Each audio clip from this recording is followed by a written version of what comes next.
I'm Larry Spivak, and I'm president of the Illinois Labor History Society. I'm also regional director with AFSCME Council 31. That's the American Federation of State, County, Municipal Employees Union here in Illinois.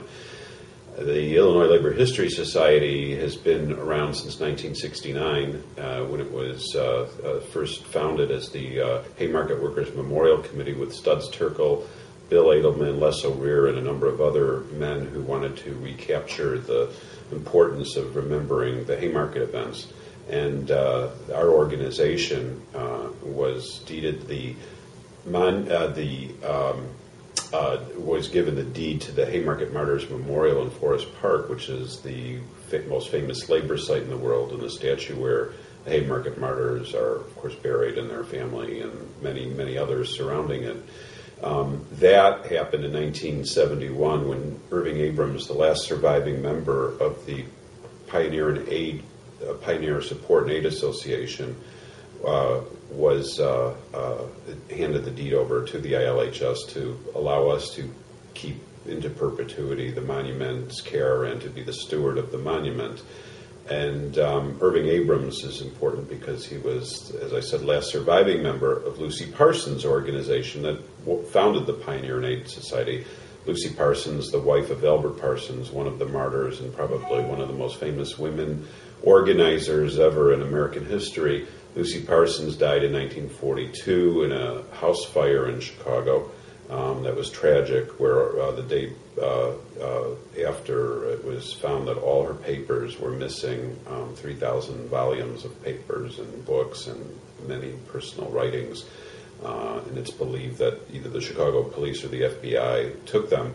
So a lot of her detailed account of that important history is missing, but as much as we've been able to piece together through the Labor History Society and other organizations, we honor the martyrs. We have this monument that's being restored this year after many years of neglect and because of the weather and because the cemetery itself lacks security, and people stole a beautiful bronze wreath, laurel wreath from the statue. But we are restoring it and having a great celebration this May 1st, 2011, to rededicate, to honor the martyrs, and to continue this historic struggle of workers around the world, which the monument stands for, international labor solidarity, which brings us to the story of Haymarket. Chronology.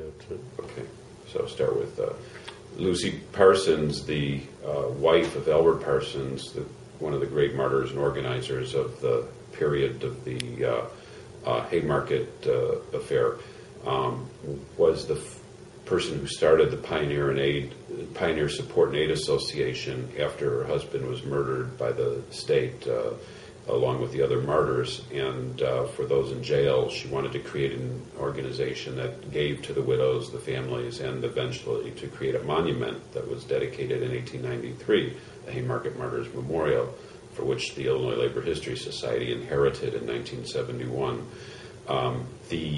Lucy Parsons was a great organizer herself, but one of the things that always interests people about that period is this thing that's sometimes called the Haymarket Riot, which I feel strongly about, that we not call it the Haymarket Riot, that it wasn't a riot, it was a tragedy, perhaps at the best. It was also a very important moment in American history, but what's important to understand about history, I think, is the events that lead up to these conflagrations or these specific moments in history that changed the course of society.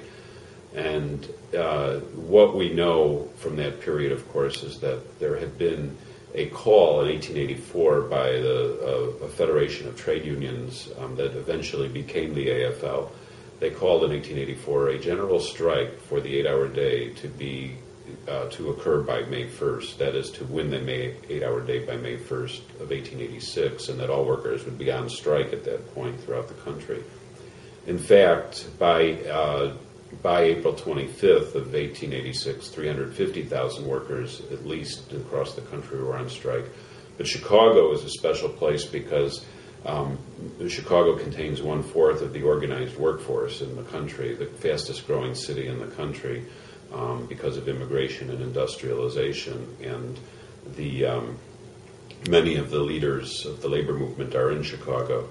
And so 80,000 workers are on strike in Chicago at this point. And by May 1st, 10,000 had already won the 8-hour day from their struggle. So what we learned from looking at this period of time, that there are years of events that create the context for this large-scale class struggle in America. You can really go back to the Civil War when men left from all the cities and countryside to fight the North and the South. And women and children went into the factories, and when the men came back, with the growth of industrialization, with technology and immigration, they found that women and children were making a third of what they were making, and the factory owners were quite happy with that. And with the growing industrialists, profits were soaring. So the idea of how do we get work for everybody became a theme among workers, and the idea of organizing from small guilds into larger unions became greater and greater. You had the development of organizations like the Knights of Labor that at its high point had 700,000 members, preceding the American Federation of Labor. You had, at that point in time, this particular new concept of capitalism, where the boom and bust cycles were greater and affected more people overall because of industrialization. You now had thousands of people working in buildings, factories, and people were continually, there was a need for a greater labor pool, and industrialists were always seeking the lowest possible wage. So you had this disparity in wealth. You would have consumers not being able to buy the goods that they were making. And then you would have these recessions and depressions. And a good example, in the 1860s, the 8-hour day movement began. And in fact, it began with the name, a machinist was designated as a representative to go lobby in Washington. He was from Massachusetts, and his name was Ira Stewart. And he went to lobby for the 8-hour day, and this 8-hour day leagues and movements began developing around the country, but especially in New York and Boston and Chicago and some of the other industrial cities at the time. Chicago grew rapidly in the 1870s, and by 1871, of course, we had the Great Chicago Fire. And that was a particularly seminal moment in labor history because there was, after the fire, there was supposed to be a large charitable base to help people who struggled, and a number of the corporations, we usually associate the Fields, the McCormicks, the Swifts, the Armours, and the Palmers and people like that to this, but they utilized much of the charity money as an interest-free loan. And this outraged Chicagoans, and it also outraged some labor activists, people like Albert Parsons and people like August Spies and others, especially, and many of the leaders were also of the burgeoning and the developing trade union movement were German immigrants. And so this boom and bust cycle of the 1870s continued with probably at its apex the general strike of 1877, a national railroad strike that spread across America like wildfire, and probably was the closest thing to a workers' revolution we've ever seen in this country. But what's important about Can we just... Sure.